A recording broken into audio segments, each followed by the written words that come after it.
Hi all, welcome to the course of Industrial Management and Safety.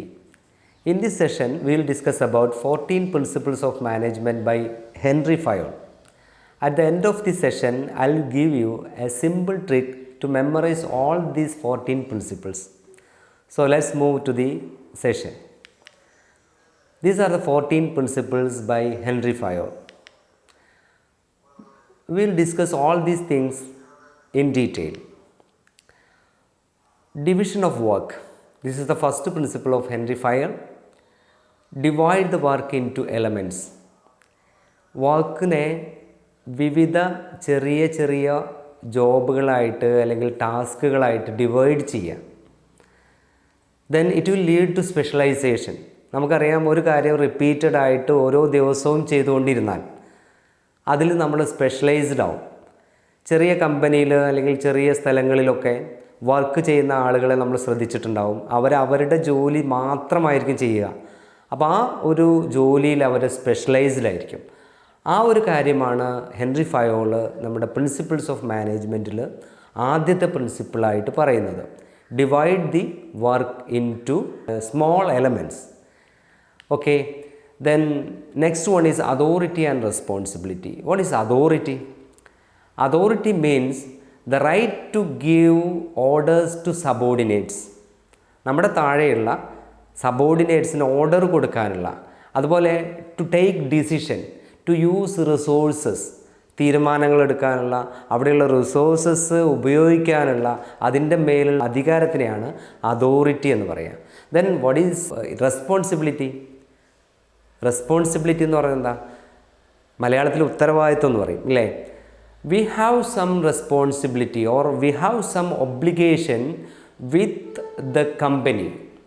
നമ്മുടെ കമ്പനിയായിട്ട്, നമ്മൾ ഓർഗനൈസേഷനുമായിട്ട് ഒരു responsibility ഉണ്ട്. കറക്റ്റ് സമയത്ത് കാര്യങ്ങൾ ചെയ്തു തീർക്കുക എന്നുള്ള റെസ്പോൺസിബിലിറ്റി, നന്നായിട്ട് കാര്യങ്ങൾ ചെയ്യുക എന്നുള്ള റെസ്പോൺസിബിലിറ്റി. ആ ഒരു രണ്ടും, അതോറിറ്റി ആൻഡ് റെസ്പോൺസിബിലിറ്റി, അവിടെ അത് രണ്ടും മ്യൂച്വലി എന്താ പറയുക, റിലേറ്റഡ് ആണ്. അതോറിറ്റിയും റെസ്പോൺസിബിലിറ്റിയും. അതോറിറ്റി ഉണ്ടെങ്കിലേ റെസ്പോൺസിബിലിറ്റി ഉണ്ടാവുള്ളൂ, റെസ്പോൺസിബിലിറ്റി ഉണ്ടെങ്കിലേ അതോറിറ്റി ഉണ്ടാവുള്ളൂ. ഉദാഹരണമായിട്ട് ടോപ്പ് ലെവൽ മാനേജ്മെൻറ്റിലുള്ള ഒരു പൊസിഷനിലുള്ള ഒരാൾക്ക് അതോറിറ്റി ഉണ്ട്, പക്ഷേ അയാൾ ചെയ്യുന്ന കാര്യത്തിൽ അയാൾ റെസ്പോൺസിബിൾ ആയിരിക്കണം. അതുപോലെയാണ് താഴെയുള്ള വർക്കേഴ്സിനും. Then discipline. എന്താണ് ഡിസിപ്ലിൻ? അച്ചടക്കം എന്ന് പറയും നമ്മൾ മലയാളത്തിൽ. Is the obedience, behaviour and respect shown by employees.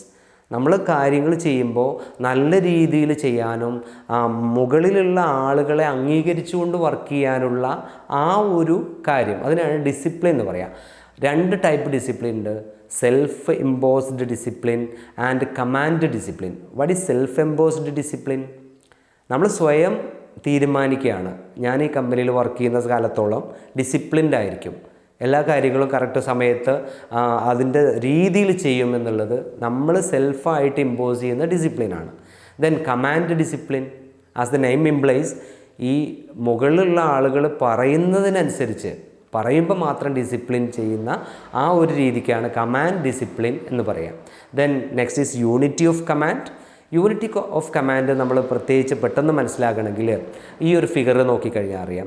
Right approach and wrong approach. എന്താ റൈറ്റ് അപ്രോച്ച്? നമ്മൾ മുകളിലുള്ള ഒരു ബോസ് നമുക്ക് ഡയറക്ഷൻസ് തരുന്നു, കമാൻഡ് തരുന്നു, ആ കമാൻഡ് നമ്മൾ സ്വീകരിക്കുന്നു. രണ്ടാമത്തെ ഫിഗറിൽ നമുക്ക് കാണാൻ പറ്റും റോങ് അപ്രോച്ച്. അതായത് നമ്മുടെ മുകളിൽ ബോസുകളുടെ എണ്ണം കൂടുതലാണ്. കാരണം അതുകൊണ്ട് തന്നെ ഒരു ബോസ് ഒരു കാര്യം പറയും, മറ്റൊരു ബോസ് മറ്റൊരു കാര്യമായിരിക്കും പറയുക. Then it will make confusion. Unity of command ഉണ്ടായിരിക്കണം മാനേജ്മെൻറ്റിൽ.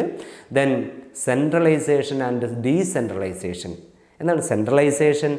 ഒരു ഉദാഹരണമായിട്ട് നമ്മുടെ ഇന്ത്യ ഗവൺമെൻറ്, സെൻട്രൽ ഗവൺമെൻറ് ഉണ്ട്, സ്റ്റേറ്റ് ഗവൺമെൻറ് ഉണ്ട്, അതിൻ്റെ താഴെയായിട്ട് പഞ്ചായത്തുകളുണ്ട്.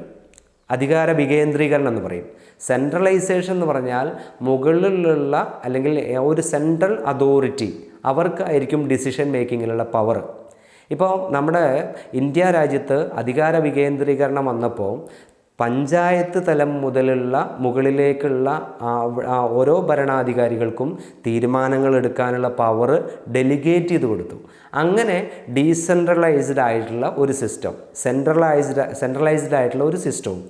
എങ്കിലും മാനേജ്മെൻറ്റിൻ്റെ കാര്യത്തിൽ ഇതിൻ്റെ മിഡിലുള്ള സെൻട്രലൈസ്ഡിൻ്റെയും ഡീസെൻട്രലൈസ്ഡിൻ്റെയും മിഡിലുള്ള ഒരു രൂപത്തിലായിരിക്കണം മാനേജ്മെൻറ്റ് വർക്ക് ചെയ്യണത് എന്നാണ് ഫയോൾ സജസ്റ്റ് ചെയ്ത ഈ ഒരു പ്രിൻസിപ്പിളിൽ പറയുന്നത്. ദെൻ യൂണിറ്റി ഓഫ് ഡയറക്ഷൻ ഒരു ഡയറക്ഷനിലായിരിക്കണം. പല ഗ്രൂപ്പുകളായിട്ട് നമ്മൾ കമ്പനിയിൽ വർക്ക് ചെയ്യുകയാണെങ്കിലും അതിൻ്റെ എയിം എന്താണോ, ആ കമ്പനിയുടെ എയിം എന്താണോ, ആ എയിമിനനുസരിച്ച് ഒരേ ഡയറക്ഷനിലായിരിക്കണം നമ്മൾ വർക്ക് ചെയ്യേണ്ടത്. അല്ലെങ്കിൽ നമ്മൾ പല ഗ്രൂപ്പുകളായിട്ട് തിരിഞ്ഞു, ഓരോ ഗ്രൂപ്പിനും ഓരോ ലീഡേഴ്സ് ഉണ്ട്. ആ ലീഡേഴ്സ് പറയുന്നത് പ്രകാരം പക്ഷേ കമ്പനിയുടെ ഒബ്ജക്റ്റീവിന് അനുസരിച്ചല്ലാതെ മൂവ് ചെയ്യുമ്പോൾ there is no unity of direction. Then scalar chain, ഒരു chain relation from A to D, from A to G, another relation. That means a communication from A to D will pass through B and C. Likewise, another communication from A to G will pass through E and F. അത് ആ റൂട്ടിൽ കൂടെ തന്നെ വേണം, ആ ഒരു chain relation ഉണ്ടായിരിക്കണം. പിന്നെ അതിൽ തന്നെ ഫയോൾ സജസ്റ്റ് ചെയ്യുന്ന മറ്റൊരു കാര്യമാണ് gang plank. If a person want to communicate to another person of other group, then there is a possibility, that is gang plank. ഇതിൽ നമ്മുടെ ഈ ഫിഗറിൽ കാണുന്നത് D to G, he can communicate, D can communicate with G, that is possible. Then subordination of individual interest to general interest. വളരെ സിമ്പിളായിട്ട് നമുക്ക് മനസ്സിലാക്കാൻ ഒരു കാര്യം പറയാം. നമ്മൾ ഒരു കമ്മിറ്റി യോഗം കൂടുകയാണെന്ന് വിചാരിച്ചു. നമ്മളവിടെ പല അഭിപ്രായങ്ങൾ പറയൂ. ആ അഭിപ്രായങ്ങളിൽ നിന്ന് ഒരഭിപ്രായം ഒരു തീരുമാനമായിട്ട് വന്നു.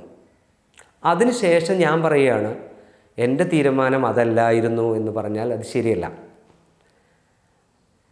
ഇൻഡിവിജ്വൽസിൻ്റെ അഭിപ്രായം വ്യത്യാസമായിരിക്കാം, പക്ഷേ അവിടെ ഒരു ജനറൽ ഇൻട്രസ്റ്റ് എന്താണോ ആ ഇൻട്രസ്റ്റ് ആയിരിക്കണം എടുക്കേണ്ടത്.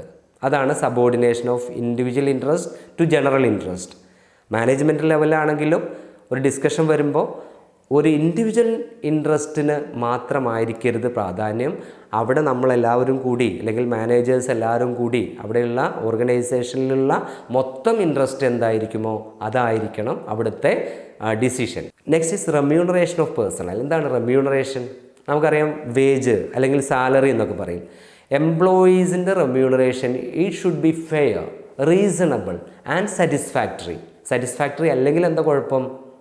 It should provide maximum satisfaction to employees and employers. Dissatisfaction will lead to increase in employee turnover. അതായത് സാറ്റിസ്ഫൈഡ് അല്ലെങ്കിൽ ഒരു കമ്പനിയിൽ നിന്ന് മറ്റൊരു കമ്പനിയിലേക്ക് അല്ലെങ്കിൽ രാജിവെച്ച് പോകാനൊക്കെയുള്ള സാധ്യതകളുണ്ട്.